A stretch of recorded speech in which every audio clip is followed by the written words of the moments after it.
tous, voilà, nous sommes le mardi 3 août et une fois n'est pas coutume, ça va être une vidéo un petit peu spéciale aujourd'hui puisque au lieu d'aller chasser la radiosonde, cette fois-ci on va se rendre sur le site du pas de tir de la radiosonde elle-même, c'est-à-dire sur le site de Nîmes puisque par conséquent sur notre région c'est plutôt le Nîmes Conversac qui nous envoie des radiosondes sur notre secteur.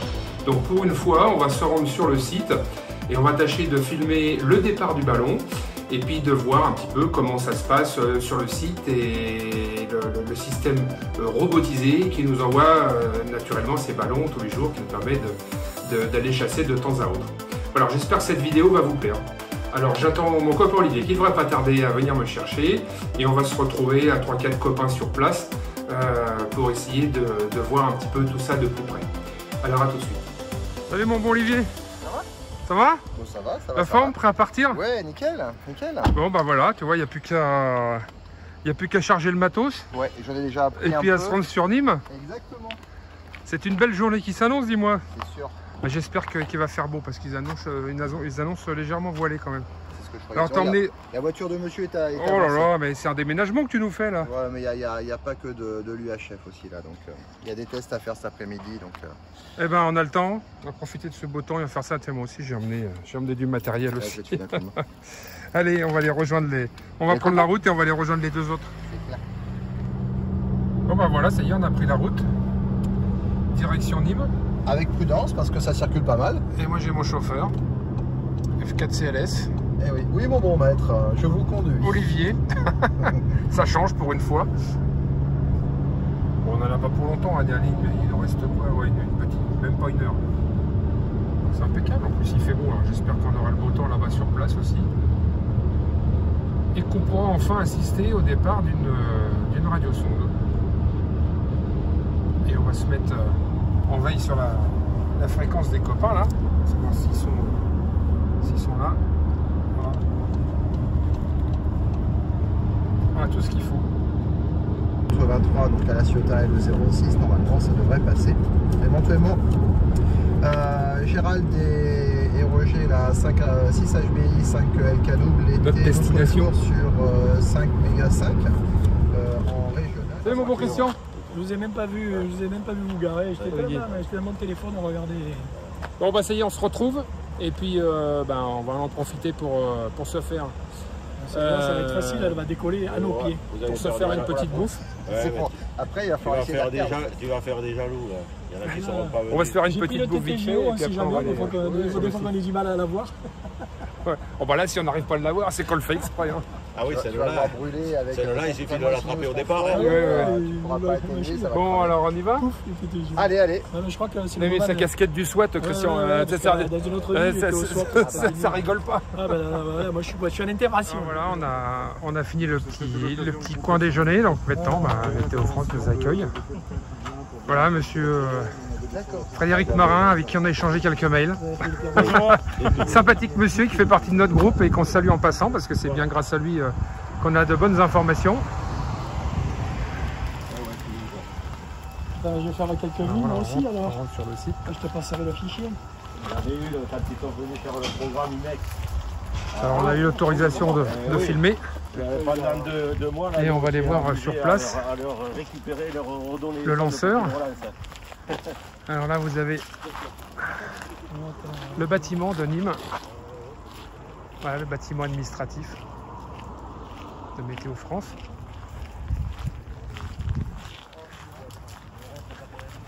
Et là on va se rendre sur le lanceur. C'est du temps où il fallait une personne pour lâcher les ballons. D'accord.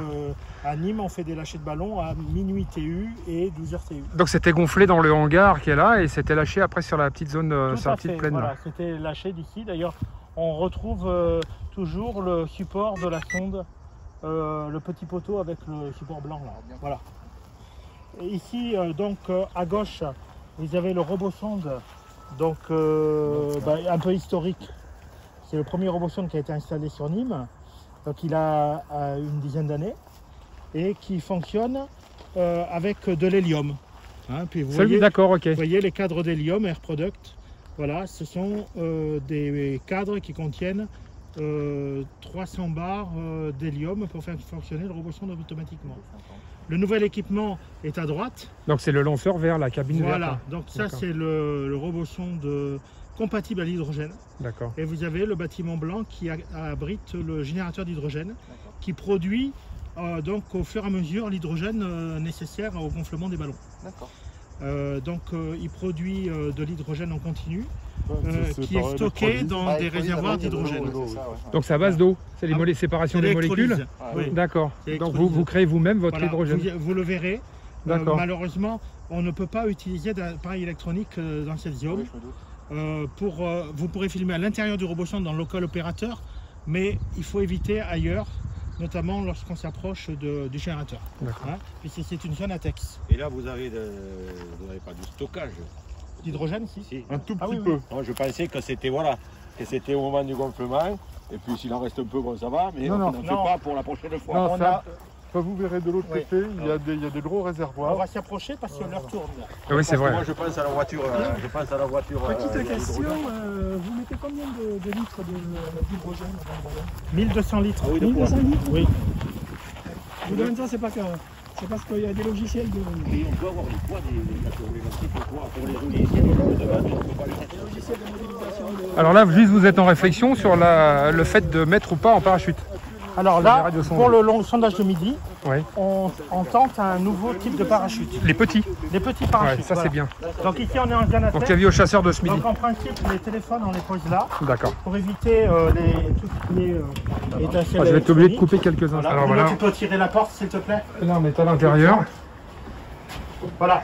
Donc à 11h, puisqu'on prévoit de lâcher à 11h15 TU. Hein. Ouais. Donc à 11h, ça va déclencher le gonflement du ballon. Sachant que ça va prendre le module 8. Et le module 8, c'est le module qui est ici, dans lequel aujourd'hui on a mis un parachute de plus petite taille. Ah oui, on le voit. Effectivement. Vous le voyez? On le Pour voit. essayer justement Ici. 350, il a dit. le ballon. Il fait quoi celui-ci? 50-60 cm de diamètre à peu près? Alors il s'appelle ça un PC 55. Alors je sais pas si c'est 55 cm le diamètre peut-être. Ouais, ça doit être Je ça. vais la retourne en question avec les M20, avec les M20 qui est dedans, prête à partir. Au moins. Et sous le blanc là c'est le ballon. J'avais vu la vidéo, il était en France à Martinique, à Tahiti, non? Je sais plus. Ah, au Tahiti ou Guadeloupe? On a au À Guadeloupe. Tahiti alors. On avait déjà vu le... Si, ouais, je l'ai vu l'émission aussi, il expliquait en détail. C'était FR3 qui avait fait... Ah oui, ça c'est à Tahiti alors. C'est à Tahiti. C'est notre collègue Hirohiti. Voilà. C'est lui. Voilà. Alors on se disait, il y aura peut-être une tahitienne ici. Je l'ai mis sur mon site. Alors pour en revenir au parachute, je pense que comme je l'évoquais sur la dernière vidéo, parce que je pense que vous les constatez aussi, vous les regardez aussi, il est vrai que je pense que c'est nécessaire, à mon humble avis, hein, Oui. aussi par mesure de sécurité, même si les sondes sont plus petites, mais le fait de mettre un parachute plus petit me semble effectivement plus convenable et plus adapté, plutôt que de laisser les gros parachutes, parce que ça se prend dans les suspentes, puis Oui, finalement oui, tout à c'est fait. tout le bloc qui descend d'un coup. Hein. Tout à fait. Et il s'améliorera peut-être moins, je pense. Alors on a constaté, vous aussi j'imagine que la sonde va quand même plus haut en altitude. Oui, Un peu plus haut. Voilà. Et surtout plus loin. Hein. Oui, oui. oui, mais elle est plus légère donc. Ouais. Elle flotte bien. Hein. Voilà, c'est ça. Elle plane bien. Ouais. Donc, je vais mettre dans mon- ici à Nîmes, c'est le premier site où on met en œuvre ces nouvelles sondes en automatique. Ah d'accord. Voilà. Et il a été dans ils en ont d'autres. récupéré déjà. Voilà. Donc, nous, on a testé ces sondes à Toulouse. D'ailleurs, je pense que vous avez vos collègues, ou je ne sais pas si dans vous, dans vos Gironde, vous n'avez pas dû à détecter. Mais Si, vous moi, avez- Toulouse, j'en ai vos déjà collègues récupéré qui de ont Toulouse. détecté parce qu'on On a les fait les capte, premiers on lâchers. les capte. Ouais. On Voilà, les capte. c'est ça.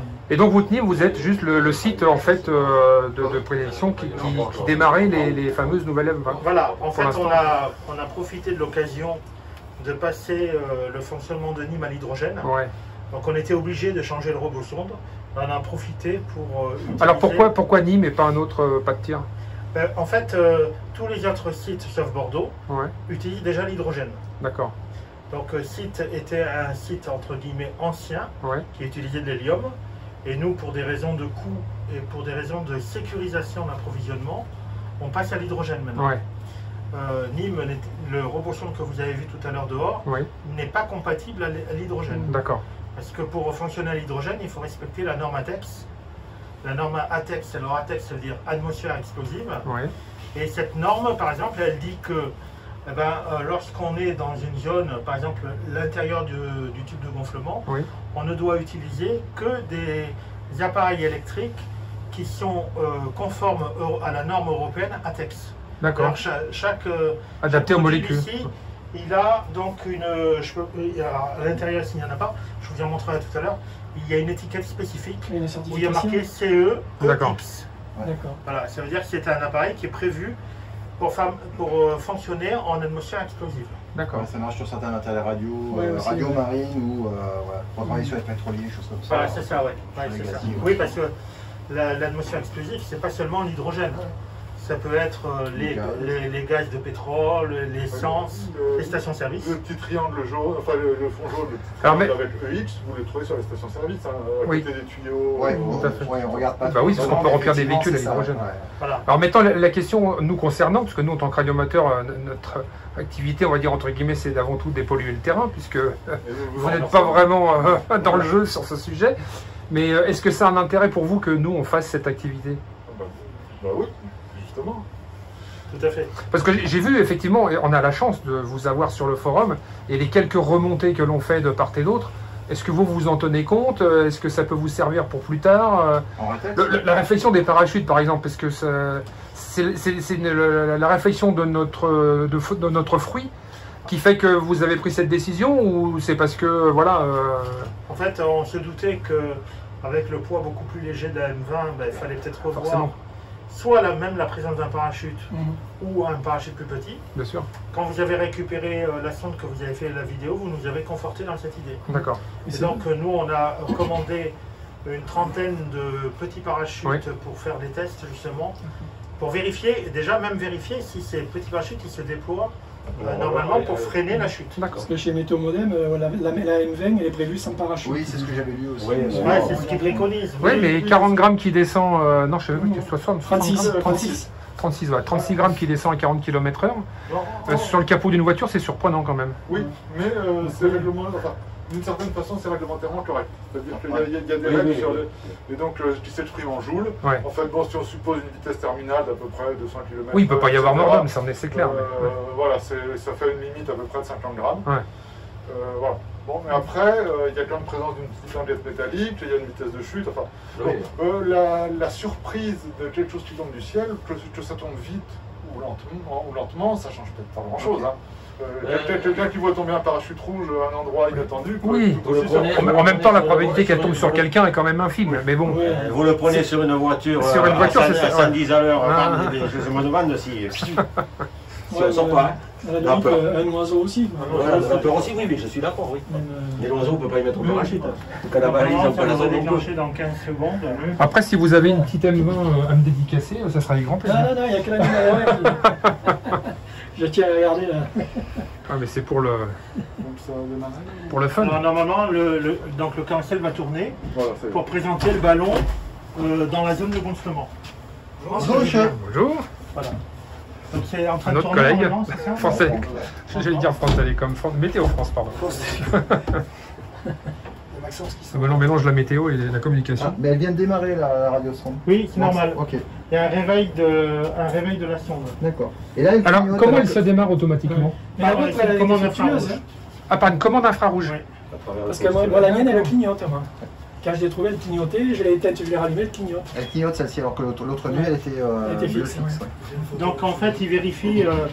Et là, il est en train de vérifier que la sonde elle donne les données correctement, donc en température, humidité et le signal GPS, la pile déjà, Ah, l'énergie. vous ne les mettez plus comme tailleté, par exemple, ils les mettent dans un boîtier exprès pour les.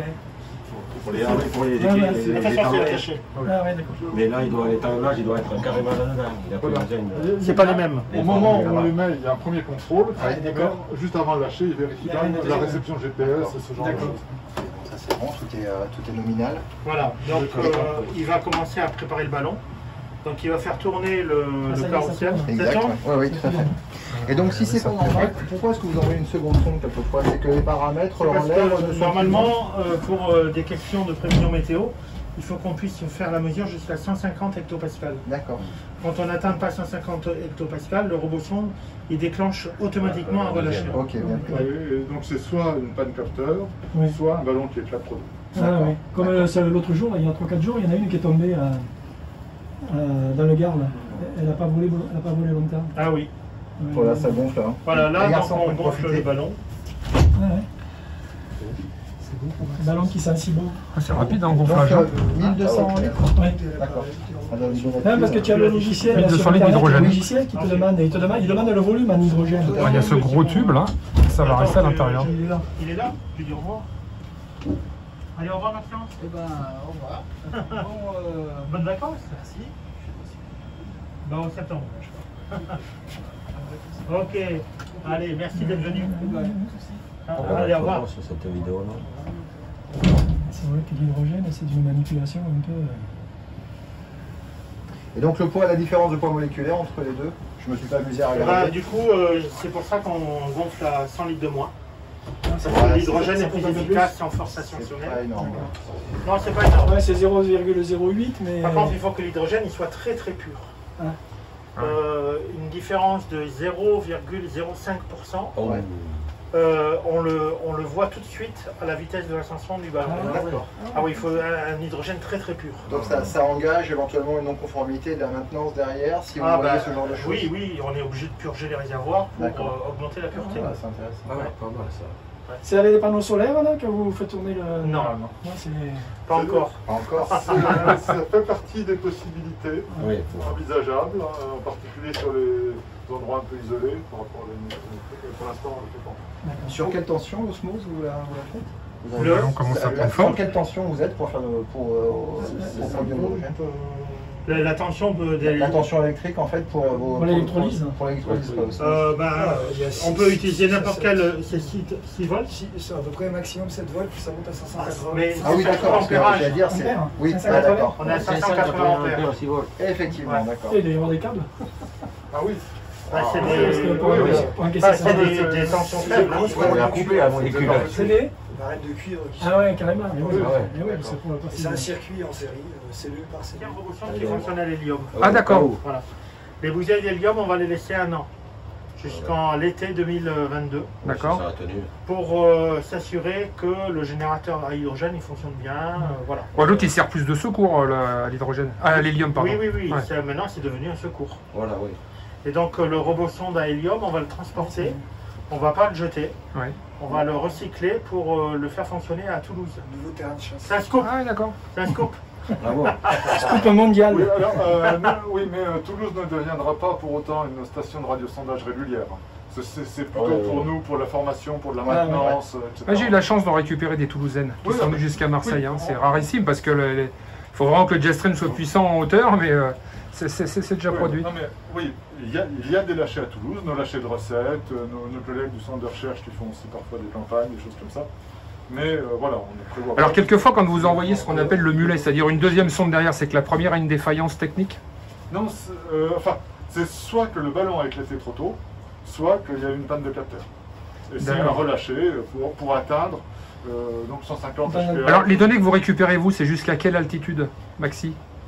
Parce que vous dites que le ballon il éclate trop tôt, Oui. mais le ballon il peut aussi bien monter jusqu'à 30-35 Mais 000. on enregistre tout. C'est toute la montée. Toute la montée, Ah oui, oui, d'accord. oui, tout à fait. Et la descente. maintenant. Alors si vous dites que le ballon éclate trop tôt, c'est quelle altitude pour vous trop tôt?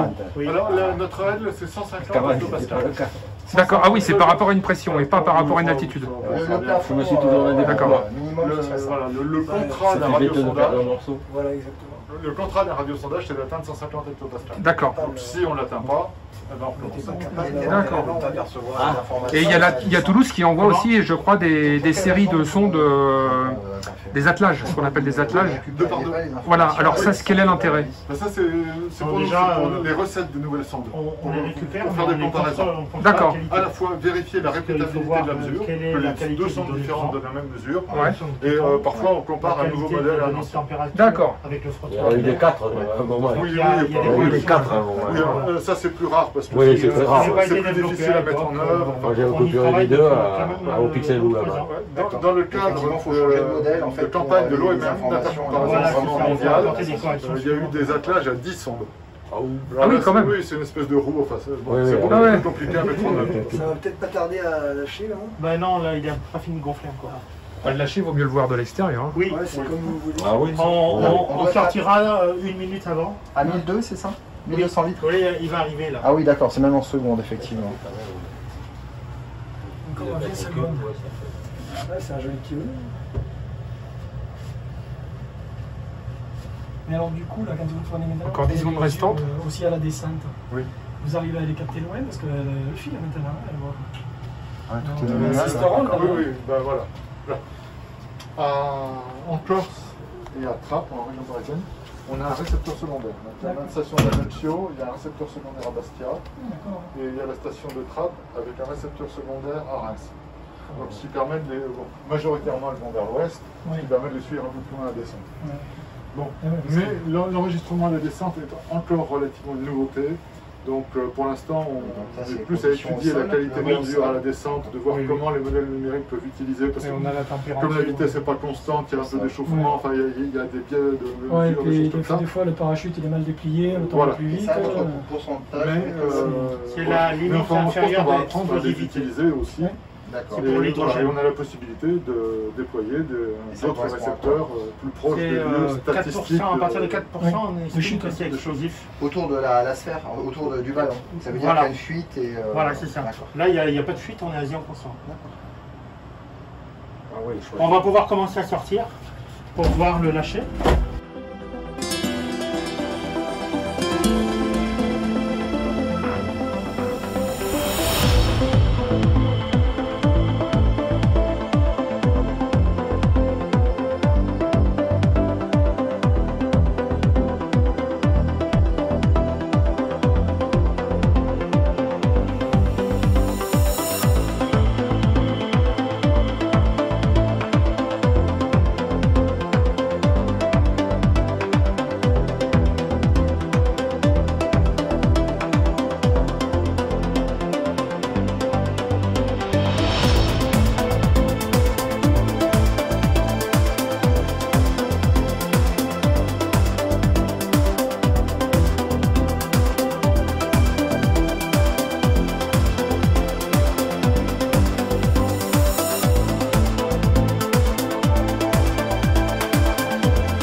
Et voilà, la RS20 du 3 août de ce midi vient de partir à l'instant. Le lanceur vient de se refermer. Le matin, j'avais mon PC, je lance le logiciel. Et là on le visualise encore, elle est à peu près à 400 mètres d'altitude. Et là, je l'allume, c'était 9h, je vois un signal hyper fort. Il me fait une blague. Ça dépend de la vue. Ah oui, voilà. Non, mais après, bon. Là, on la voit encore. Hein. Ouais, Ouais, ouais, un peu je sais pas quel. Parce que, voilà, On va rentrer, on va voir la vue. C'est un récepteur, non Ah oui. Elle est le petit TTGO pour décoder en live. Non, non, hello, Il n'y a pas une grosse cinétique. Tu as la petite vue sur le territoire.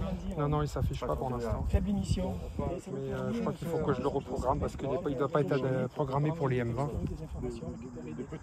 Parce que ça nous fait travailler, mine de rien aussi. Il faut qu'on reprogramme nos logiciels, etc. pour, Faut pas s'installer dans la routine. Il y a un logiciel qui, je sais pas, c'est que ça, vous, peut-être et vous n'avez voilà pas la posé, petite avec. et ça s'appelle AutoRx. Ah, d'accord. Et là, alors, Sur le téléphone, si vous regardez sur la France, vous avez tous les coins des gens qui les écoutent. Oui. On est de partout. Hein. D'accord. le polonais là. Voilà, et puis sinon vous avez Abub qui vous donne aussi en temps réel. Après, j'ai son de moniteur. Voilà, on peut rentrer pour voir le suivi à l'intérieur. Ah oui, volontiers, ouais. Allez. C'est un logiciel de la société Modem qui s'appelle EOScan, que nous utilisons depuis assez peu de temps finalement. Ça doit faire 2 ans que nous utilisons ce logiciel. Et donc il décode en temps réel les trames radio qui sont envoyées toutes les secondes par la radio sonde. D'accord.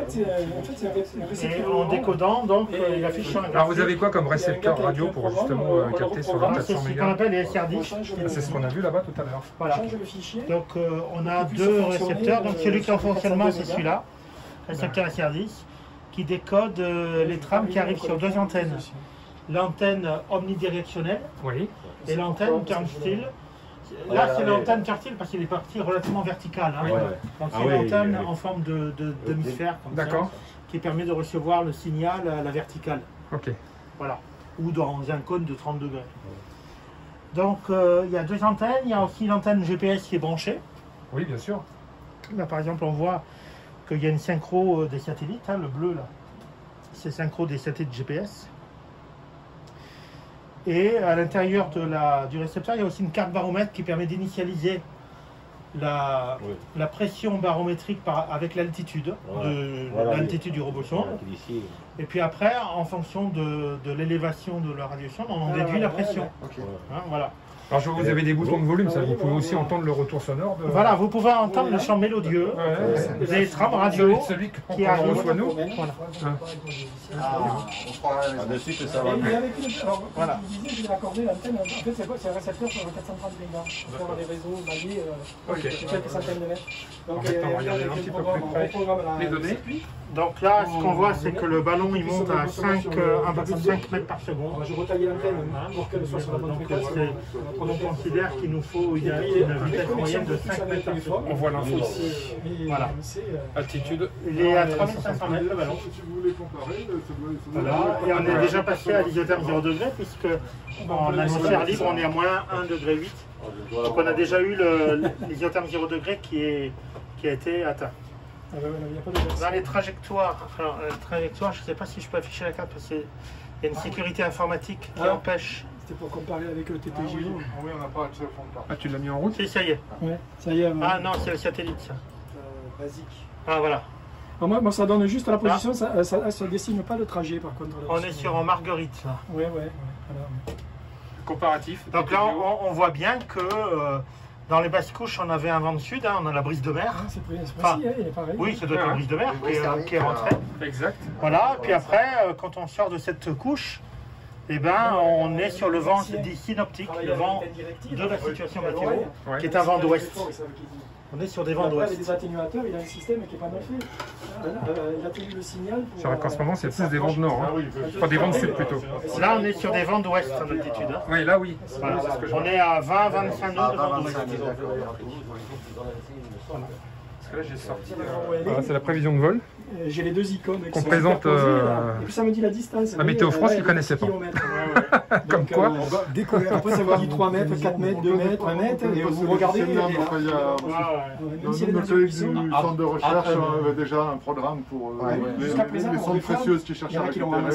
Il y a une autre programmation. Et chaque fois que j'ai eu un signal. Mais là, c'est plus pour nous donner. Alors, ça ne veut pas dire que ça va atterrir précisément à cet endroit-là. Mais c'est pour nous donner un aperçu d'à peu près de la zone d'atterrissage. Si c'est à 50 ou 100 km de chez nous, on ne se déplace pas. Vous allez jusqu'au Polaroid, je vais chercher un. Bah là en fait c'est si vous regardez bien la zone, enfin c'est pas marqué sur la carte, mais on n'est pas loin de Fort Calquier. Le Fort Calquier, on a la limite du 0,4. Là ça commence à faire un petit peu loin par rapport à nous qui sommes sur la région de Marseille. Qui varie des fois. Alors après ça fait varier ça. Tu peux mettre Waze, Google Maps. Pour la prévision météo, je ne sais pas si vous connaissez ce qu'on fait maintenant de plus en plus, c'est-à-dire la prévision d'ensemble. C'est-à-dire qu'au lieu d'estimer l'état initial de l'atmosphère à un moment, de faire tourner un modèle à partir de ça, on calcule plusieurs états initiaux compatibles avec les observations. simulation, mais avec les incertitudes, et on fait tourner plusieurs modèles qui donnent une idée de la dispersion de la prévision météo. C'est comme ça qu'on fait les indices de confiance à 3 jours, 5 jours, Ça commence à être faible parce qu'on est dans un endroit etc. Et tous les grands centres météo font ça maintenant. Ouais. Et pour la prévision de trajectoire de sonde, je pense qu'il faudrait faire la même chose. C'est-à-dire qu'au moment où on lâche la sonde, on n'est pas sûr de l'altitude exacte à laquelle elle va exploser. Oui, non plus. Du pourcentage de ballons qui va rester accroché.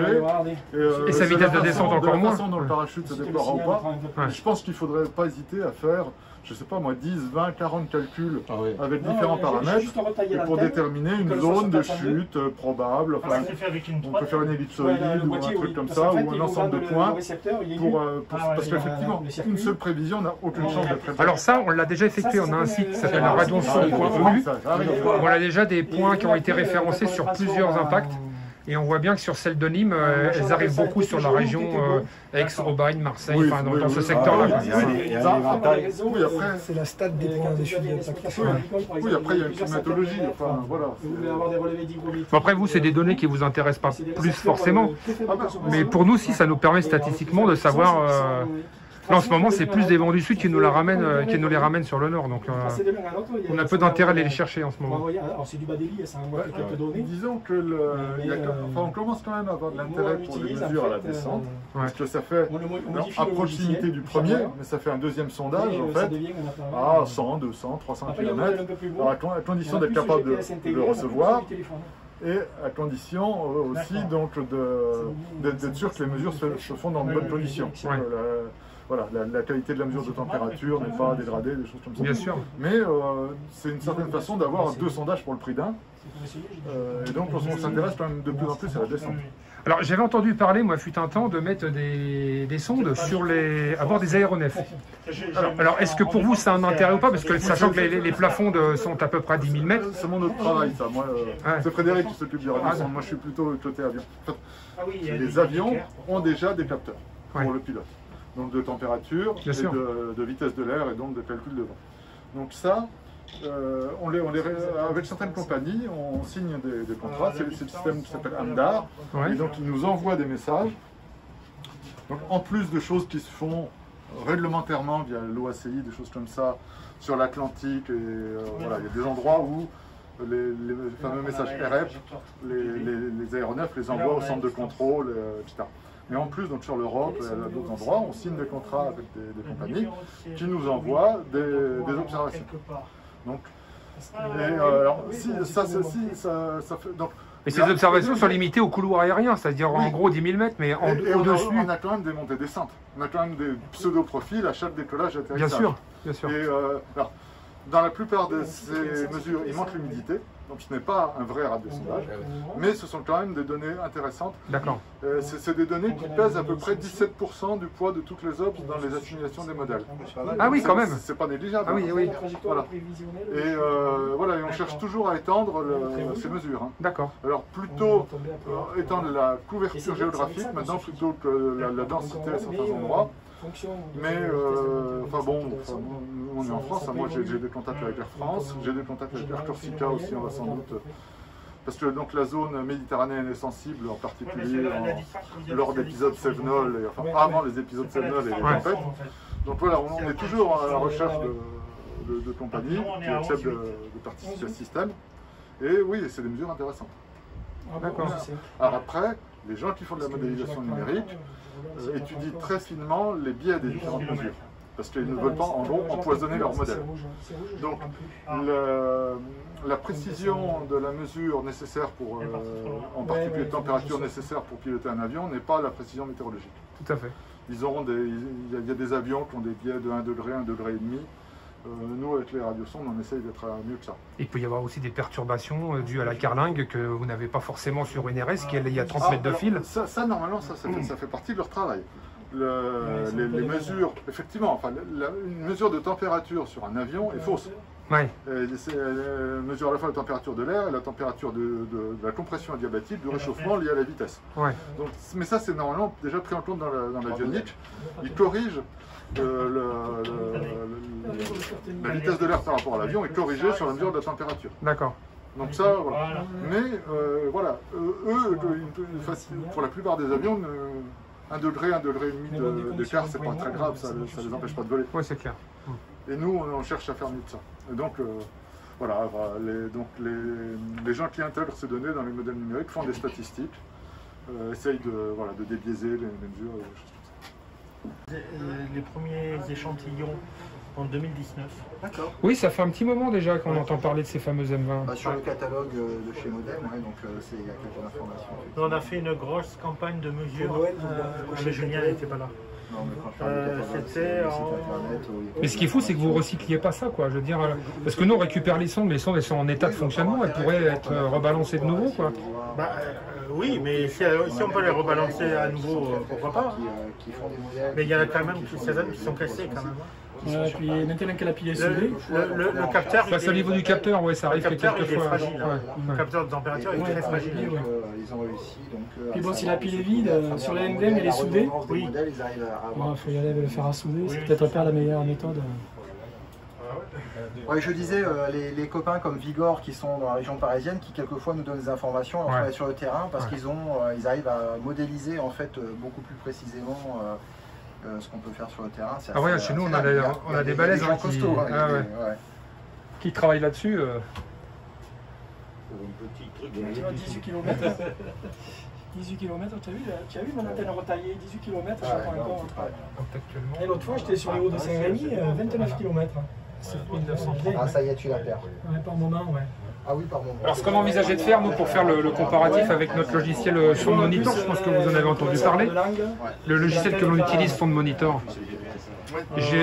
On a emmené tout l'équipement, là on peut mettre l'antenne et être indépendant et vous montrer à notre tour, voir comment on fonctionne. Bon, cela dit, vous l'avez vu sur les vidéos. Oui. Voilà. Ouais, mais là, tu vois, après, moi, j'ai même pas besoin de faire une Yagi. Bon, Guy, il a commencé avec les Yagi, donc évidemment, il continue, mais avec ça, maintenant. Alors, si on pourrait mettre une Yagi sur le TTGO, il le fait, Robert. C'est le petit, ça, ou c'est le grand? Ça, c'est le grand. Ça, c'est le parachute classique. D'accord. Le grand avec son grand anneau. Voilà, avec son anti-torche. Alors par contre, il aurait fallu comparer avec un petit pour voir la Le différence. petit, on les a... Je peux vous en trouver un. C'est un léopard, celui-là? Non. Il y a un anneau dessus. Et en fait, il avait juste un petit anneau. Alors là, vous avez le stock de ballons, il y a de quoi faire. Là, c'est les tubes. Là, comment ça s'appelle Avec les enrouleurs, normalement. Ouais. Non, en plus, on fera dessus parce que les gens ils signalent. Ah là, pour les chasseurs. Ouais. C'est pas le rêve, ça? Ah, vous avez le choix, les gars. Il y a toute une palette, là.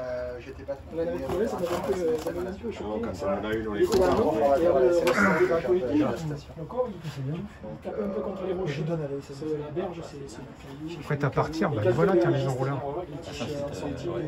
Avec le petit ballon qui permet de dérouler les 30 mètres de fil. Qui font partie de la chaîne. Et les clapets. Ça, c'est pour dérouler les 30 mètres de fil. Pour revenir au parachute, voilà les mini parachutes. C'est mignon, très différent. L'Alliance pour monsieur. Ah oui, alors voilà l'anneau anti-torche. Il a diminué, peut-être l'anneau. Voilà. Ouais, je pense Donc que c'est c'est les tout plus. premiers qu'on teste là. Je pense que c'est plus judicieux effectivement de mettre ça que de ne pas en mettre du tout. Hein. Au premier lâcher. Déjà, et puis on l'en trouvera plus facilement. Mais c'est surtout pour éviter le grand. Ouais, ça va faire quoi? Ça va faire 50-60 cm de diamètre, c'est à peu près. Alors avec l'hydrogène, c'est moins cher. Comparé aux autres qui faisaient presque 1 mètre. Il y a moins de pertes. Puis c'est surtout que la sonde, comme elle est plus légère. Il faut compter 120 €. Ouais. Quand même, 120 €. Mais je veux dire, bon, ça, tu es moins surpris si tu vois le descendre ça. J'ai pas le droit de te dire le montant exact. C'est des accords. Environ une centaine d'euros. Même si on vous torture. Même si la torture. Par envoi? Au total, le matériel qu'on envoie, ça coûte 120 € au total. Ah oui, quand même. Avec le ballon, le parachute, L'obsolescence. le dérouleur, voilà. D'accord. Ah, ça fait un gros budget. Hein. Alors l'explication du dérouleur, s'il y en a qui nous suivent mais qui ne connaissent pas forcément l'utilisation, j'ai vu que vous en aviez là. Oui, Voilà. Alors expliquez-nous en détail comment ça fonctionne. Alors, Comment il y a les 30 mètres de fil là-dedans? le principe déjà, c'est que lorsqu'on fait un lâcher, il faut que la sonde soit le plus près du ballon possible. Pour éviter un effet balancier, notamment quand ça sort du tube, notamment quand il y a du Mistral. Oui. Si jamais on avait les 30 mètres de fil déjà déployés, on aurait le ballon qui serait pris dans le Mistral et qui taperait, il ferait taper la sonde contre le tube de gonflement. Là. Ouais. Donc là, l'idée, c'est on met la sonde le plus près du ballon pour que l'ensemble sorte le plus court possible. Donc, mais il faut éloigner la sonde au final pour la mesure d'environ 30 mètres du ballon pour éviter les effets perturbateurs du ballon dans la mesure. D'accord. Et pour faire ce déroulement, on utilise le dérouleur ici, où il y a un petit ballon qu'on ne gonfle pas, hein, on laisse comme ça. Le petit ballon, il va servir de frein, en fait, de frein pour dérouler lentement les 30 mètres de fil. Voilà, c'est ça le principe du dérouleur. Ah, il n'est pas du tout, moi je pensais qu'il était gonflé un peu et qu'il se dégonflait au fil du temps pour laisser se dérouler le fil. Non, il sert de frein. Il sert juste de frein, d'accord. Il se gonfle peut-être un tout petit peu avec l'air dans la montée. Ça y rentre dedans et ça le... On ne gonfle pas du tout. Non, vous ne le gonflez pas vous, mais en montant avec la pression qui rentre là, ça va le... Il y a de moins en moins de pression. Oui, non, mais ça l'ouvre. L'idée c'est de le dérouler un peu. Ouais, d'accord. Et puis en fait, bon là je ne vais pas le faire parce qu'ils vont l'utiliser. Oui, bien sûr. Mais voilà, le ballon va rester comme ça et le fil va tourner autour du ballon. Ouais, tout à fait. Ouais. Et avec l'effet baudruche, là, l'effet caoutchouc, ça va freiner le déroulement du ballon. Et les 30 mètres de fil en fait se déroulent pratiquement quelques secondes après l'envoi du ballon. Les premières centaines de mètres. Oui, tout à fait, d'accord. Ça se déroule assez vite, hein, finalement. Ah, bah, c'est intéressant tout ça. Ouais, c'est ça, c'est un ballon, ça aurait pu être autre chose en fait qui permet donc par contact. Là, on étudie enfin, c'est Modem qui va étudier par exemple de remplacer le ballon pour autre chose. Pour que ça freine. Voilà. Il peut y avoir d'autres techniques. Parce que c'est vrai que la M20, comme elle est vraiment beaucoup plus légère, ça révolutionne un peu. Ça occasionne des changements. Ah oui, forcément, sur l'attelage complet, bien sûr. L'équilibre entre le poids de la sonde, le poids du dérouleur, du trapin, etc. Du parachute, oui, il y a des choses qui changent. On va suivre les choses, faire des statistiques sur justement le nombre de... Eh bien écoutez, nous on fera notre compte rendu quand on fera des chasses aussi en vidéo, où on expliquera, pour vous, je ne sais pas si vous suivez aussi sur le forum, vous y êtes inscrit aussi? Non, moi je ne suis pas sur le forum, moi je suis... Après, n'hésitez pas à venir aussi, ça peut aussi être intéressant pour vous. Et on essaiera de se focaliser plus sur le détail du parachute, du dérouleur, etc. Pour que ça puisse aussi vous servir de référence pour la suite. Un parachute japonais. Oui, donc par rapport au modèle, vous travaillez presque plus sur le biais en fait, pour l'instant, que sur le modèle en tant que tel, pour pouvoir affiner justement ce modèle. Non nous, ce qui nous intéresse, c'est la limite, comment la sonde tombe, c'est important pour ne blesser personne, etc. Mais ce qui nous intéresse, voilà, c'est est-ce que les mesures qu'on fait à la descente, la sonde est bien ventilée, il n'y a pas un biais sur la température, ce genre de choses. Notre but ultime, c'est d'avoir des données météo en plus. Et de la même façon, tout ce qui se passe autour du balancement de la sonde, il y a des sondes qui sont décalées, il y a des sondes qui ont la sonde à la montée, sous ses 30 mètres, sous le ballon, elle se balance. Et donc, on retrouve dans le signal GPS d'ailleurs. Et à la radio, si on l'entend, il y a du falling, effectivement, sur la sonde sur elle-même, ça c'est pas mal. Le vent, c'est le déplacement de l'air, et donc à la montée, c'est le déplacement de la sonde, mais qui est filtré, justement, en fonction de la période typique de 30 mètres de fil sous un ballon, pour ne pas avoir les oscillations et avoir un vent un peu lissé. Mais à la descente, le phénomène n'est pas le même. Le fil sous le parachute est plus court, enfin, bon, nous on a des parachutes point trou, donc qui oscillent pas trop, et donc le filtrage à appliquer à la descente n'est pas le même que le filtrage à appliquer à la montée, et on a encore des choses à mettre au point là-dessus. D'accord. Pour avoir un vent comme il faut à la descente. Vous disiez donc, on a atteint les 100 HPA. Là on a atteint les 150 HPA, oui. Qui veut dire que... Il est validé, le radiationnage est validé. D'accord. C'est-à-dire qu'il ne nécessite pas de relâcher, même si le ballon explose maintenant. D'accord. Et il arrive à... en gros, c'est ça, c'est à 15 000 mètres. Ouais, en gros, autour de 15 000 mètres, voilà, c'est par rapport à l'HPA. C'est l'attitude minimum qu'ils ont besoin pour récupérer toutes les données. Après, au-dessus, ça ne les intéresse plus. C'est un anti-étincelant. Alors, ça, c'est de l'outillage spécifique. C'est un bronzeur, je ne connais pas les détails. C'est un alliage. Ciseaux anti-étincelant, donc pas d'étincelle. Ça fait une bosse de 1000. 2000 mm carré ça. Donc on l'essaye sur ta tête pour voir. La clé à molette, elle Si ça tient le coup. À bomber le est verre. fantastique. C'est pour les joli, hein. changer C'est les lourd. soupapes des réservoirs. C'est lourd ça. Ah, voilà, c'est l'outillage nécessaire pour C'est pouvoir plus lourd que si c'était du fer. Et ouais, travailler. on respecte les sur les règles. bonbonnes Ouais, non, mais la qui sont là. Ah oui, non, mais j'imagine Et les que- réservoirs qui sont ici. Même après, ça tourne. Donc ça doit être fabriqué quasiment à la demande. C'est des réservoirs de 10 000 litres, hein, c'est ça. 10 500 litres. 10 500 litres, il y en a deux. Hydrogène. Voilà, tu ouvriras les deux vantaux de la porte pour qu'ils voient de loin. Non, mais pour qu'ils voient de loin le générateur d'hydrogène. Ça génère pas d'étincelles. Ah oui, le générateur, oui, peut être Ouais, intéressant. mais c'est un alliage de bronze. Voilà, je ne serais pas capable de choisir, je ne sais pas le détail. Je fais confiance à la photo. Ah, sympa, ouais. On en apprend des choses. Et la sonde de cette nuit est prête à partir. Ah bah oui, je ne sais pas laquelle partira. Sauter la figure, on va dire. Ils viennent de transmettre les données au modèle de prévision de Météo France à Toulouse. D'accord.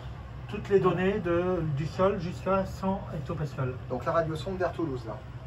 La radiosonde, non, en fait, ici, le robot-sonde a envoyé Toute l'information toutes les centralisée à informations Toulouse. sur le modèle de prévision. D'accord. Il va en tenir compte. Par voie filaire, donc Voilà. d'accord. Il y a eu une petite information, je ne sais pas s'il l'avait noté. Toujours. Il a noté qu'on est en vitesse ascensionnelle un peu élevée. Donc il a commencé à dire ballon trop gonflé. Visiblement, on atteint par moment les 6 mètres par seconde. Trop gonflé le ballon. Bon, pourtant, nous, on a diminué justement, on a diminué. Donc, des fois, il dit que c'est trop, des fois, il dit que c'est pas Les deux assez. parachutes sont différents. Donc c'est Voilà. Ah oui, le parachute est un peu plus léger. Oui. Ah oui, qu'elle est partie. ouais, peut-être. Ah oui, parce que là, il est parti avec le petit parachute. Hein. C'est la première sonde qui part avec la petite parachute. Alors la prévision de chute va être totalement différente. Et là, donc, Mais ouais, justement, ça va être intéressant pour nous de la calculer. 55 nœuds et on revient à 30 nœuds.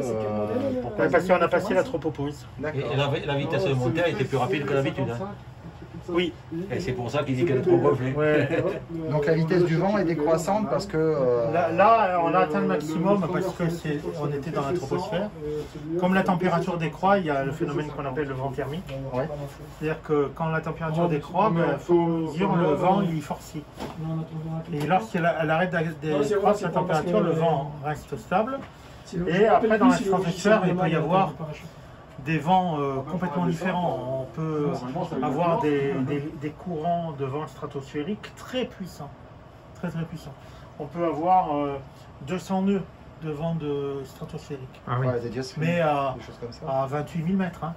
Le jet stream, ce qu'on appelle. Non, Non, le jet ça, c'est plus stream, bas. il est dans la troposphère. Ah, il est en dessous, d'accord. Ok. Et voilà. Et dans le genre grande distance, moi, la sonde dont je me souviens, c'était à Trappes il n'y a pas très longtemps, qui a atterri vers Mainz en Allemagne. Mayence. D'accord, Ouais. Ah oui, Oui, oui. oui, de c'est temps en temps. c'est exceptionnel. Ouais. Oui, oui, oui. Bah, c'est comme nous les Toulousaines qu'on a récupéré une fois, c'est Voilà, exceptionnel c'est aussi. On a une Toulousaine qui a atterri une fois vers Grenoble aussi. Oui, vers Grenoble. Ouais. Ah oui, d'accord. Mais voilà, D'accord. c'est les cas dont on se souvient. C'est là où il y a des des vents cas un peu exceptionnels. stratosphériques très puissants. Ouais, là, le ballon, il part à l'horizontale. 4GG, j'avais eu un jour. Il navigue à l'horizontale. tombé à Briançon, la Nîmoise à Briançon. Bon, ben là, on peut lui laisser vivre sa vie, là. Hein. Ouais. Alors, à notre tour, d'avoir installé sur trépied On peut changer aussi le type. et sur antenne avec le récepteur, Sound Monitor, dont on décode ici On transmet les informations. Donc là, l'information en live là, je vais et passer qu'on montre à notre tour. Ces messieurs de Météo France, Et là, pardon. l'outil que l'on utilise, ou les outils que l'on utilise, Ici, puisque donc, je l'ai, donc, là, la Olivier fréquence utilise un précédente, TTGO. 499, je suis bien sur la M20. Je l'envoie, mais je avec l'envoie. son retour. Voilà, il est Avec passé à l'application. 402 et là on est passé à 402. Et là j'ai des informations qui me disent que je suis bien en contact avec elle, j'ai l'attention. Les coordonnées en filet G et le numéro de la radiosonde, la M20 qui correspond à ce numéro-ci. Et après, voilà, je peux passer de notre position. Ça c'est notre position. Ouais. La cote d'oiseau, rien à faire ici. Hop. Et la position de la radiosonde. Ah, qui vient de faire un demi-tour là. Le lanceur, il est là-bas derrière.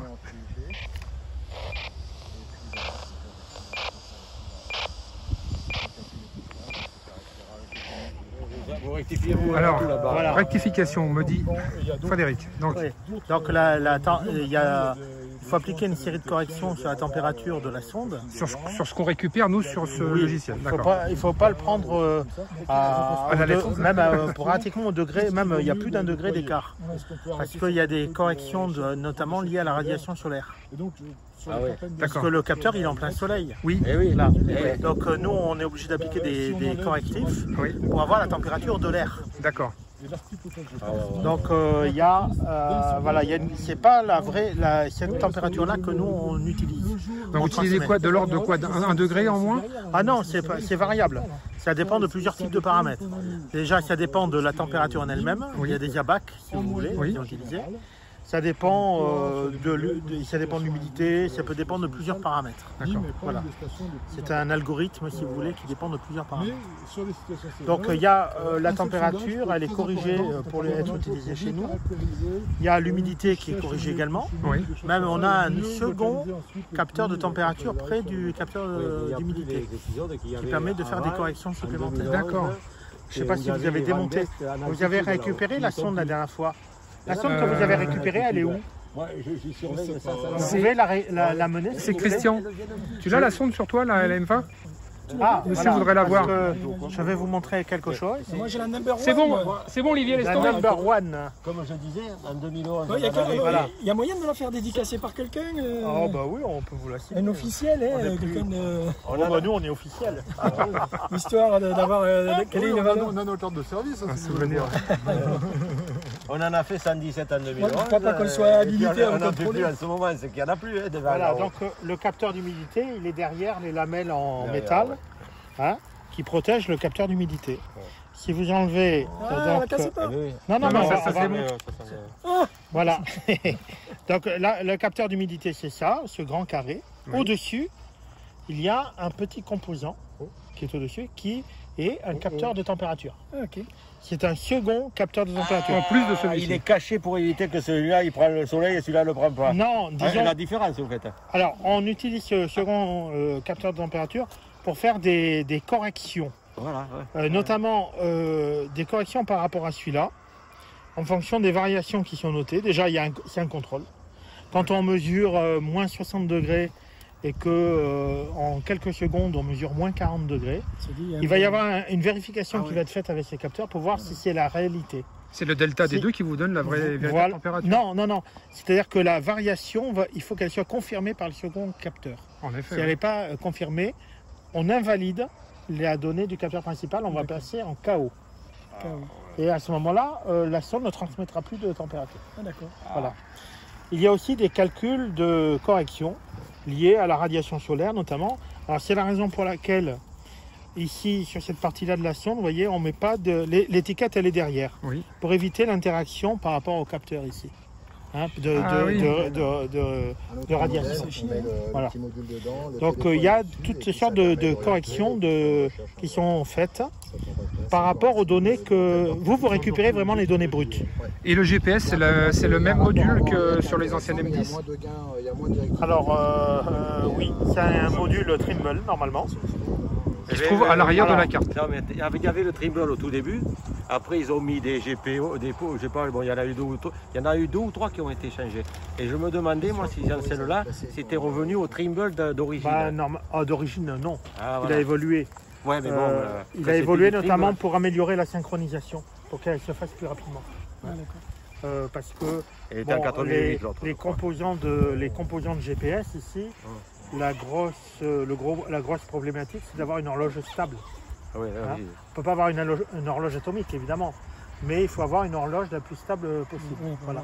Et de récupérer le plus rapidement possible les synchronisations de plusieurs satellites. Il faut au moins 4 satellites pour décoder les 3 Et dimensions. celle-là, elle va plus vite. Voilà, Celle-là va plus vite. Et puis, il y a aussi l'antenne. Vous avez vu l'antenne en forme de pyramide qui permet de récupérer aussi... Qui n'y est plus dans celle-là? Ah ben si, il y a une antenne GPS. Oui, celle-ci? Non, ça c'est l'antenne Ça c'est l'antenne radio. L'antenne Ça c'est transmission. l'antenne radio. L'antenne GPS se trouve au-dessus de la carte électronique. Alors elle est sous quelle forme? Parce que la pyramidale qu'il y avait dans l'M10 prenait quand même un certain volume. Non, mais elle est plus petite. Elle est plus petite, d'accord. Oui. Okay. Elle est plus petite. Ah oui, mais là, alors, qu'est-ce qu'ils ont fait? Ils ont fait un compromis parce qu'une antenne, il n'y a pas de secret. Oui. C'est le quart d'onde. Après, quand on va au-dessous, c'est un atténuateur. Alors elle est peut-être un peu plus aplatie. C'est pas comment elle elle n'était pas immense non plus sur la M10. Elle parce était... elle était voilà, vous avez un triangle comme ça. Oui, c'est un triangle, mais je ne sais pas si c'est vous un aviez triangle. les... Voilà, Oui, mais elles sont longues comme ça. Au Là, pour moins, arriver à les rentrer. Non, c'était plus petit. Je l'avais dans les doigts hier. C'était plus petit. Et c'est ça qui nous bouffe les batteries, il va falloir Bah oui. arrêter ça.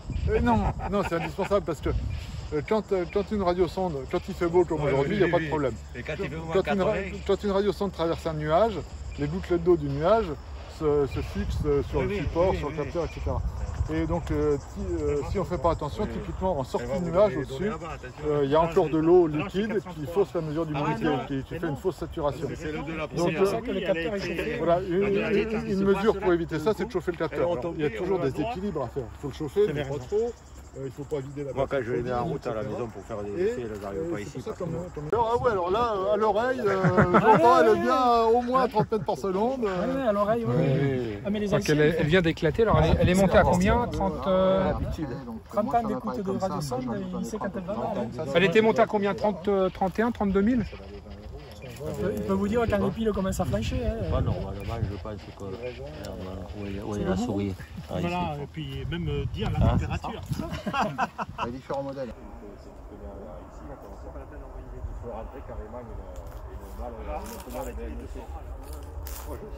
Ça va vite en plus.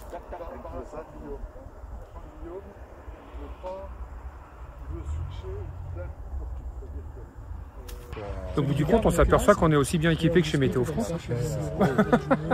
Eux sont très bien équipés pour la montée et nous très bien équipés pour la descente. Et il m'a montré, et puis alors il m'explique. Puis là, derrière moi, il y a aussi Olivier qui a mis son système 31 mm. TTGO en service. On a dépassé les 31 mm. C'est quoi le logiciel là? 31 000 mètres, là, on a éclaté. Comment il s'appelle On s'interroge de savoir s'il ne faut pas aller la chercher parce que auditivement on entend la radiosonde, elle est encore en torche. Alors c'est la première fois qu'il y a le petit parachute et j'ai l'impression qu'il ne s'est pas ouvert parce qu'à 22 mètres secondes c'est un peu rapide. Et on est au-dessus d'Avignon, donc à savoir si on peut aller la récupérer finalement ou pas. Non mais elle freine, c'est peut-être normal qu'elle freine dans le... Elle commence à descendre. Ça a changé. Température, moins 52. Donc on se pose la question de savoir si on va y aller ou pas. On va emmener ces messieurs de Météo France avec nous. Et on va leur faire une chasse en live. Ils nous payent le repas. Toujours volontaire. Ils nous payent le repas. Alors on emmène Julien alors. Donc là, on est... Il y a ma station qui donne les... C'est le monsieur en vert, Julien. On va aller chercher là. Ouais, chiche. Elle est du côté d'Avignon. Tu me laisses dormir là ce soir. Tu rentres en train? Alors c'est vrai que oui, tu dois rentrer. Vous habitez où, sur Nîmes? Non, Toulouse. Ah, sur Toulouse? Ah ouais, ça fait un peu loin. C'est des types de 3 Toulousains. Ça y est, il faut vous ramener à Toulouse ce soir. 5 heures de route. Alors, En train, pour nous donner un peu plus de détails, dites-nous un peu vos fonctions en détail à chacun. Frédéric. Alors moi je suis responsable de l'équipe qui s'occupe du réseau d'observation d'altitude, donc le réseau opérationnel de Météo France. Donc c'est une équipe qui travaille à la direction des systèmes d'observation à Toulouse. C'est ce qu'on voit sur la signature. Et donc on est 9 collègues qui travaillons donc sur le suivi du maintien des conditions opérationnelles sur tout le réseau de Météo France, qui comprend donc le réseau terrestre de radiosondage métropolitain, mais il y a aussi tout le réseau de radiosondage outre-mer, donc les départements d'outre-mer, les territoires d'outre-mer. Il y a 4 navires aussi que l'on suit, des navires de la compagnie CMA-CGM, la compagnie marseillaise que vous connaissez, transport, bien sûr. puisque vous êtes des Bouches-du-Rhône. Voilà. Donc sur ces navires, on forme les équipages et ils nous font 3 radiosondages par jour sur la traversée entre l'Europe et les Caraïbes. Voilà. D'accord. Et on fait aussi, on suit également l'activité de radiosondage sur Kerguelen, donc une île australe, donc, dans l'océan Indien, et la Terra Delhi, donc dans l'Antarctique. Voilà. Donc ça c'est tout le réseau de radiosondage. Mais on s'occupe aussi d'autres instruments, comme les lidars qui permettent de mesurer notamment les concentrations d'aérosols dans l'atmosphère. Donc les lidars, ce sont des appareils qui mesurent par un rayon laser. Donc là, pour l'aérosol, c'est des rayons laser verts. Mais on mesure également les vitesses de vent, notamment là sur l'aéroport de Nice. On mesure les vitesses de vent dans l'approche d'atterrissage des avions, donc avec un lidar Doppler. Voilà. Et à Roissy, on a aussi déployé un système de mesure du vent en altitude par ce qu'on appelle un SODAR. C'est-à-dire que ça mesure avec le son. Le son permet de, par effet Doppler de réfraction des ondes sonores, ça permet de mesurer la vitesse du vent sur les premières centaines de mètres, donc au-dessus des pistes de l'aéroport. Voilà. Donc il y a aussi toute une partie dont s'occupe Bruno de récupération, mais il va en parler. Alors autour de Bruno. Voilà. Donc Bruno Piguet, donc je suis responsable adjoint du département des observations d'altitude. Donc lequel département comporte d'une part l'équipe de Fred de tout ce qui est opérationnel et une autre équipe qui s'occupe des déploiements de nouveaux instruments, des études, de côté plus innovation. Et en plus de ce que Fred parlait, moi je m'occupe de pas mal des relations avec les compagnies aériennes pour la récupération des mesures, des aéronefs, voilà, par différents canaux, soit directement, soit en récupérant les données des radars de la navigation aérienne. Je ne sais pas si vous avez entendu parler du MODES, on arrive à calculer du vent en écoutant ou en récupérant auprès de la DSNA les informations qui circulent entre les avions et les radars. En résumé, Evelyne Delia vous doit beaucoup. Bah, bien sûr. Elle vous doit tout. Non, mais la base de la prévision météo, alors je ne veux pas minimiser le travail de mes collègues, mais la base de la prévision météo, c'est quand même déjà une information fiable, une observation fiable. Par exemple, en tant que calculateur, actuellement, les ordinateurs passent plus de temps sur l'aspect assimilation de données, avoir une bonne estimation de l'état initial de l'atmosphère, plutôt qu'en temps de prévision. En fait. Arriver à représenter correctement l'état initial pour une bonne base de prévision ensuite est quelque chose de critique. Donc les systèmes d'observation, les instruments et l'assimilation de données. Eh oui, c'est très intéressant tout ça. Et votre collègue Julien, c'est ça? Voilà, Julien, donc était un technicien dans l'équipe GCA. Alors Julien qui est en pleine discussion là-bas, le monsieur Julien. C'est l'interview. C'est un des plus jeunes membres de l'équipe. Voilà. On est sur Niban et... Voilà. Il paraît que vous êtes un des best. Moi, je suis les petites mains prêts à faire toutes les missions. Qu'on m'envoie en toute la France de Navarre. Voilà, nous ouvrir le portail par exemple pour accéder à la voiture. Installer et réparer des instruments aussi. C'est important. C'est très important. C'est les sondages, c'est l'entretien et la maintenance de tous les instruments qu'a présenté Frédéric. Et on se forme à l'aide de formation et également sur le terrain. Et c'est ça qui est super. On met les mains dedans. Donc c'est un bon job. Il en faut. Il est trop mal payé.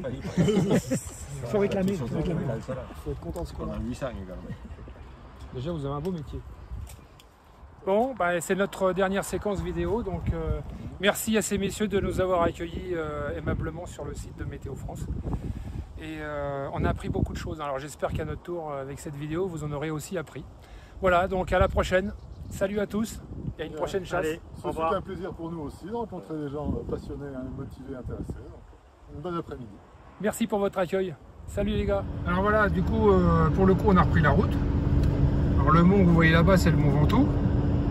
Et au pied du mont Ventoux, c'est dans ce secteur qu'on devrait pouvoir retrouver la radiosonde, puisqu'on l'entend encore.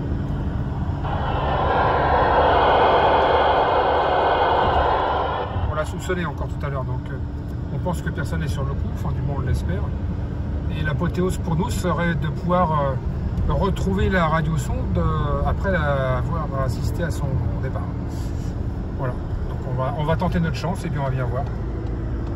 Qu'est-ce que t'en penses, monsieur le chauffeur? Oui, le Géant de Provence, c'est magnifique. Et voilà, toutes les conditions sont réunies pour qu'on récupère cette radiosonde avec une super aventure du début à la fin, depuis l'appareillage, depuis le décollage jusqu'à la recherche Et les retrouvailles avec la radiosonde qu'on a quitté tout à l'heure, ouais, c'est super sympa comme recherche. Une grande première. Ah ouais, ça aurait été une belle journée. Alors on vous tient au courant au fil du temps. Alors finalement, il nous reste encore 1 km à pied à faire. On va prendre le DFCI qui est là, le chemin de terre qui est là-bas au fond. On s'est arrêté. On est en train de prendre le matériel, les gognos, et puis on va essayer de faire une recherche à l'antenne. Et pour nous aider, ben, le petit GPS de randonneur quand même, on ne sait jamais. Et par contre, on est à 1 km de la sonde. Je vais boire un peu d'antigel. Ça va faire aller aux toilettes, ça. Qu'est-ce que je disais? Il me fait dire des bêtises là. Le coupe-coupe. Ah oui, je crois. Oui, je pense que je vais prendre le sécateur. Ah ouais, on a intérêt à s'équiper. La carte bleue dans la bagnole, si jamais il y a une distrib. Ouais, c'est ça, il y a un quart de japonais en attente, ouais. Bon, on va essayer de récupérer ça, mais ça va pas être une masse à faire. Là, je vous fais un petit tour d'horizon pour vous montrer un petit peu où on est. On est dans les hauteurs, mais à mon avis, elle doit être de. Ouais, c'est ça que je voulais dire. Elle doit être de l'autre côté de la colline parce que à 1 km de là où on est, on l'entend toujours pas. On l'entend à combien? À 150 km d'ici, on l'entend. Ouais. Mais là, à 1 km, on ne l'entend pas. Donc, elle doit être dans un trou de l'autre côté de la colline. Ou quelqu'un l'a récupéré. Ou quelqu'un l'a récupéré, ce qui est possible aussi. Voilà, fait un petit tour d'horizon, mais on est dans les hauteurs. Et la vue, je ne sais pas si vous la voyez derrière, mais elle est plutôt pas mal. Hein. On va rentrer par raccourci si la ligne électrique se voit par là. Il faudrait qu'il y ait de la neige parce que ça doit être une piste de ski. Par contre, faut pas qu'on traîne de trop parce que ça a l'air gris là-bas. Ouais, on est foutu, on est perdu. On va quand même pas se prendre. Appelez-les au secours. On va se prendre un orage et on va être bien. Ouais. Bon. Ceci est notre dernier message. Le pauvre Christian, elle en bave. Nous allons commencer à nous manger entre nous. On n'a pas d'eau, on n'a pas d'eau, on n'a pas de nourriture, on n'a rien, on est en plein cagnard. Non, faut pas se plaindre, on est bien dans la nature. Et là, c'est le paradis. Avoir de bons copains. Ouais. On ira se boire un petit coup après pour fêter ça. Hein, puis pour essayer de réhydrater un peu Christian. On l'entend, hein. on l'entend. RS, hein. Voilà. On est à quoi, 400 mètres? Et je vous rappelle qu'on est toujours en veille sur le 145-550. D'ailleurs, on a fait tout le trajet puisqu'on était à 2 véhicules sur cette fréquence. On a appelé de temps en temps voir s'il n'y avait pas un autre copain en chasse. Et on n'a pas eu de retour. Donc, ça aurait été sympa de retrouver d'autres amis sur le coup, mais bon. 260 mètres. Allez, on y est presque. Voilà. On est à 140 mètres de la sonde. Et voilà ce qu'on est amené à... On est sur la crête de la colline. Parce qu'on a vu une vigie là-bas un petit peu plus loin. Et là, on traverse la broussaille. Enfin, pour l'instant, c'est pas trop broussailleux, donc ça va. Et on y va doucement mais sûrement. On va essayer de voir où ça nous mène. Bon, on est vraiment dans les broussailles. Alors on a retrouvé la sonde. Le ballon, le voilà. Je viens de le descendre, il était au bout d'une branche. Là j'ai la ficelle. Et on voit aussi au-dessus le parachute. Et la sonde, elle est juste dessous. Elle est juste dessous le parachute. Là, on va voir si en tirant sur la ficelle, on n'arrive pas à faire descendre l'ensemble. Bon, voilà, on a tout retrouvé. Purée, ouais, ça y est, ça. J'ai fait du sport, j'ai bien transpiré, on a récupéré la radio de sonde. C'est bon, M20, super. Elle est toujours allumée du reste, ça ne clignote pas. Donc pour revenir, ça va être peut-être un peu plus de simple. ce midi, voilà celle qu'on a vu partir, décoller. Alors, pour nos amis de Météo France. Négatif, je suis revenu sur le chemin. Voilà, ce qui reste du ballon. À peu près où on l'a quitté tout à l'heure. Voilà, on va dire qu'il en reste, allez, il en reste 20-25%. Et le parachute, parce qu'il y a une descente rapide. Donc, voilà, le parachute, à mon avis, bon, ça c'est le tube. Ça c'est le dérouleur, bah oui, bah mine de rien, et c'est ce qu'on se disait, ça s'est quand même pris dans les suspentes. Et ouais, ça s'est pas déployé, hein. Le parachute il est descendu, enfin il y a une branche qui s'est prise dedans. Le parachute il s'est pas déployé, et visiblement, il s'est pas pris dans l'anneau, mais dans l'anneau anti-torche, mais je sais plus, il s'est emmêlé. C'est le ballon en fait, c'est le ballon qui s'est emmêlé dans les suspentes du parachute.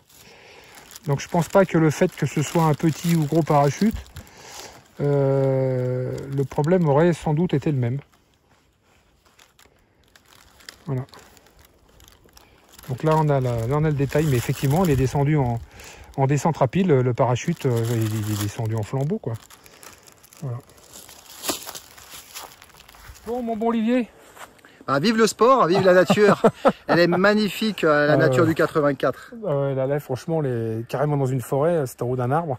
Bon, pendant sur la branche on a pu la récupérer. Ça n'a pas été simple mais bon on y est arrivé. Et dépollution totale, une fois de plus.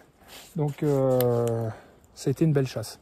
Voilà. On se croirait en Guyane, donc un petit coucou à Ludivine si un jour tu vois. Voilà, donc, ben voilà, les stages dédicace. Jungle au Sofeu. Donc, voilà la dédicace donc, à Ludivine, un petit 88 en passant. Qui rentre de Guyane après 3 ans et demi. Donc voilà. Oh, dis donc, t'as des feuilles de partout toi. Mais attends, mais je viens de ramper dans la nature, hein, mon camarade. Bon allez, on va rejoindre notre ami Christian et puis saluer tout le monde. Et on va faire une dépollution totale.